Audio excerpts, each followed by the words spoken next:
didn't get one. I was like, oh.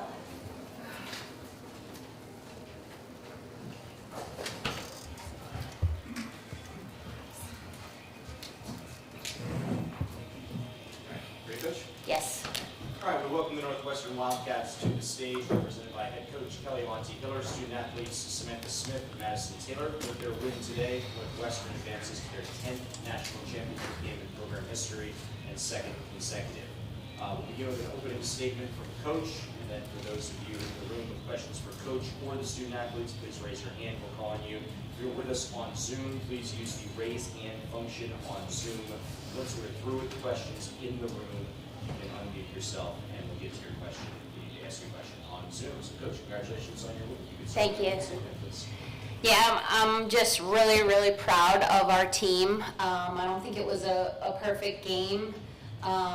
Just tremendous kudos to Florida. What a team.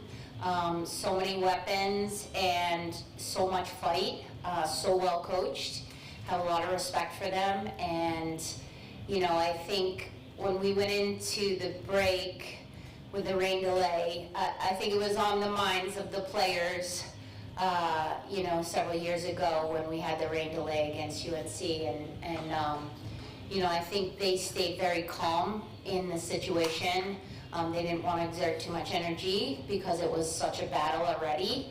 And, you know, then revved up at the appropriate time. But just really proud of the way that they came out, really fearless out of that break, and were able to close the game out for us. You know, just can't say enough how grateful we are to be in a championship game on Sunday. We don't take that lightly, and you know, it's a pretty cool thing. So we're very, very excited to go back to the hotel, rest a little bit, and you know, probably watch this game on TV. Coach, after Maddie picked up that green card, you went over to her and exchanged some words at her on the back. Remember what that conversation was about, and how did you see her really build from that moment to score 5 goals today? Was it a green or a yellow? Was it? I thought it was a yellow. You know, I just said, don't worry about it. You know, I think that sometimes in games like this where the intensity is so high, you're going to have situations happen. And that's why it's a team. If it wasn't a team, it would be costly because you're an individual sport. But this is a team sport. That's the beauty of lacrosse. And, you know, Maddie was able to just, you know, shake it off and, you know, start thinking about the next play while she got that 1 minute rest. Front row here. Coach, you mentioned it was important during the rain delay. The team didn't expend too much energy. What did you as a coaching staff focus on telling them and getting them ready for that fourth quarter? You know, I think honestly for the beginning, our messaging was, you know, stay calm, just rest, do everything to like have your body ready when the time is right. And then our rep, Bonnie, was telling us that it was going to be closer and that it was imminent. And then we talked a little bit of strategy, both from the offensive side, the draw side, and the defensive side. And then in the last probably 10 minutes before we went out, the girls started to get wrapped up and excited. Third row, left. Coach, first congrats on the win. Thank you. And I want to go back to before the game film study. 2 things I kind of noticed on the field. I wanted to ask if you had picked up on them beforehand and planned for them. It seemed like the Florida goalie was beaten stick side high, maybe 3-4 times when the stick was being dipped.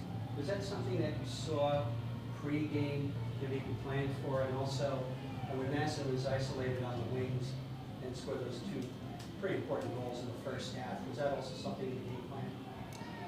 You know, I don't coach the offense as much. My husband Scott does, and I think just as a general rule, he doesn't try to delve too much into the specifics of where players should shoot. I think that he really tries to leave it up to the players to have the freedom to do their thing. And, you know, we have shot well all season long. So it's just really being able to identify the situation and then put it around that goalie. I think it was more of that than telling them specifics where they might get tight. Sam, this is your third straight NCAA tournament game with a very commanding performance in the draw circle. You're facing one of the nation's top draw takers in Miss Harrison. What do you see on tape that allowed you to have such a great day with 8 draw controls? I think that we, as a draw control team group, really pride ourselves on prepping like extremely well. And I think that when watching her, we noticed she uses a lot of her strength, and that's what she relies on a lot. So I think my speed, my quickness helped me today. Coach, can you tell me about the difference between defending versus attacking or repeat? I believe Aaron might have said that maybe earlier this week. I saw something Northwestern produced, and I don't know if that's maybe something you've experienced over the years that helps in those repeat attempts. Yeah, I think, we have a philosophy where we want to go out there and play fearless, no matter what. And, I think that, especially in a semifinal game, I talked to them a little bit about it. Sometimes when you win the previous year, you can kind of think you're in the finals already. But I think playing such an amazing team in Florida really snapped us out of that because, we saw all week long watching film and in our prep. I didn't know a lot about them. I hadn't watched them quite a bit. So I had to do like a lot of prep, and I felt like they were as dangerous as any team we've seen. Really, really dangerous. And so, just kind of talking to the group about that, just recognizing like we're not entitled to be in the championship game, and we have to work for it. And I'm just really proud the girls did that today. Third row, purple. Coach, how do you think your history with Florida from the ALC and those battles that y'all had back then, how do you think that impacted your prep and the team coming into this game? Well, I think, there's some similarity, but there's a lot of differences too, a lot of differences in their staffing, and so they were doing things a lot different. I'd say one similarity to some of the Florida teams that we've played in the past is just the incredible amount of people that were threats on the offensive end. And I believe the last time that they made the Final Four, it was very similar. They had an unreal team. And, I think that we knew we had to be really dialed defensively. We knew we had to be dialed on the draw because, Harrison's so strong.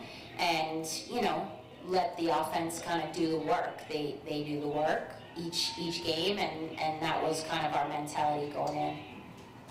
Second row. Maddie, what was going through your mind today that you were able to see in Florida defense that you take such advantage of it? I think we were just working really well together. I mean, I wouldn't have scored if it wasn't for every single one everyone else on offense. And I think that in the beginning, we weren't really moving that much for each other, and I think we talked it out, or like we need to move more, play for each other kind of selflessly, and then I think we did that, and everything started clicking for us.